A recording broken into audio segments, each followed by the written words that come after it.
Premier Panyaza Lesufi has established a commission of inquiry to investigate the deadly fire on the Johannesburg CBD that claimed 77 lives.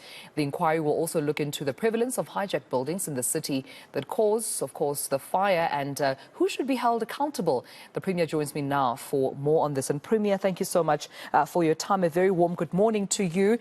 Is the commission a good starting point, just in terms of not only looking at the building that caught fire, but also the prevalence of hijacked buildings within the city of Johannesburg, or perhaps even in Gauteng as a general? For you as Premier, is this where you think is a good starting point? Thank you so much, Tumelo. I really appreciate the opportunity. Yes, we think it is. We need to find immediate answers on three crucial matters. The first one being what caused the fire.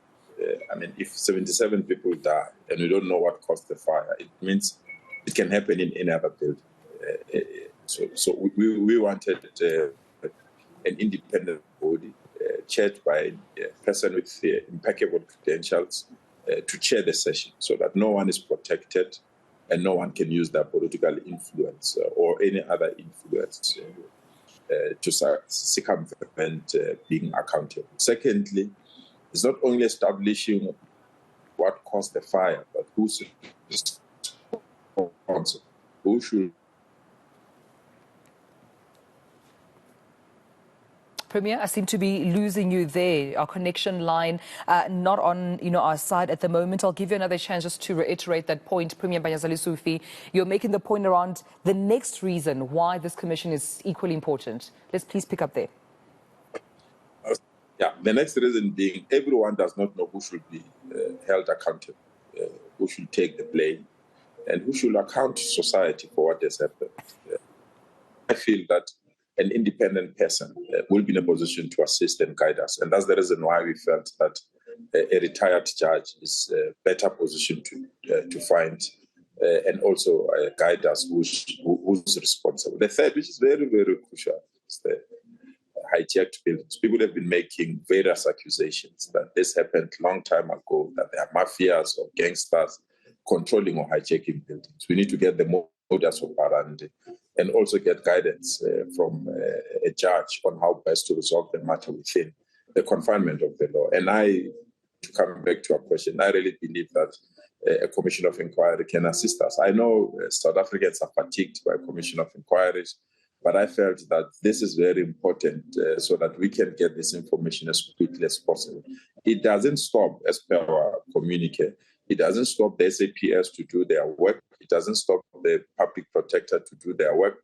But we really felt that an independent individual, assisted by people of impeccable credentials, can be in a position to find the solution and the answers that all of us are still asking ourselves. I think, Premier, part of the fatigue that South Africans are feeling when it comes to commissions of inquiry, it's not necessarily the work that is conducted, but what then happens after that inquiry. Oftentimes we've seen recommendations being, provided, a few of them, little to none, being implemented. I mean, how will you do this differently? You say to us that, who needs to be accountable. That's some of the things that you want to come out of the commission. But can you place us in your confidence that once these recommendations are provided, they will be implemented? Definitely. That's the reason why we've requested it to be a three-phased approach. The first approach is to get what caused the fire. That must be done within a month or so. It can't take long. The second one, which is the second phase, is to be something that can be done within a month or so. And the last part of the hijacked building, we really believe that can be done in the next 2 months. So we are of the view that this commission should not go beyond the end of this year. And that's the reason why we feel that it should be expedited and the necessary support should be given to the Commission so that they conclude their work before the end of the year. When it comes to reports around fire, Premier, do you have a report regarding what caused the Bank of Lisbon fire? Who needs to be held accountable if those who were responsible for it were found and held accountable, and some of the remedies, that were implemented to ensure that such a fire would not occur again? Just an example of what perhaps, the province is doing. Do you have such a documentation in your position? That's the reason why I felt that we need to take the route of a commission of inquiry. The Bank of Lisbon were entering the 5th year. We are still waiting for reports from other law enforcement agencies because there is no commission or there's no one that is forcing them to make this information available. They're taking their time. I received a question from the leadership of the DA to ask me for a consolidated report. I can't give them the consolidated report because there's still a standing report, notably from the SAPS, and that's 5 years later. So if you have a commission of inquiry, because it's deadline driven, it will be in a position to assist us to ensure that whoever need to provide them with a report, do so. Acceptable timelines, rather than leaving it as an open-ended, being at the mercy of whoever that wants to give. Premier, also, once again, just reiterating to our viewers that it seems the connection line not as clear as we had hoped for, Premier, and quite an important conversation you're having with us right here in eNCA this morning. So we're going to keep trying to establish that line, Premier Panyaza Lesufi. You have conceded, at least as far as reports are concerned, that, the issue around stolen buildings or even hijacked buildings is in crisis mode within the city of Johannesburg. You've also said that drastic action needs to take place. This is one of the ways with which you are saying is quite important and significant, at least as a starting point, establishing this commission. One would ask, why has it taken this long? Because the issue around hijacked buildings is almost like a big elephant in Johannesburg. We all know it's happening, but it's almost like it's ignored.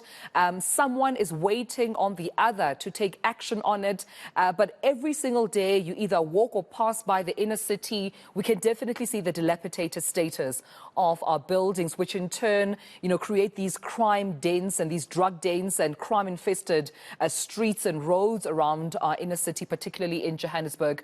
Why has it taken this far before this commission has been started, and why this long before something is done about it?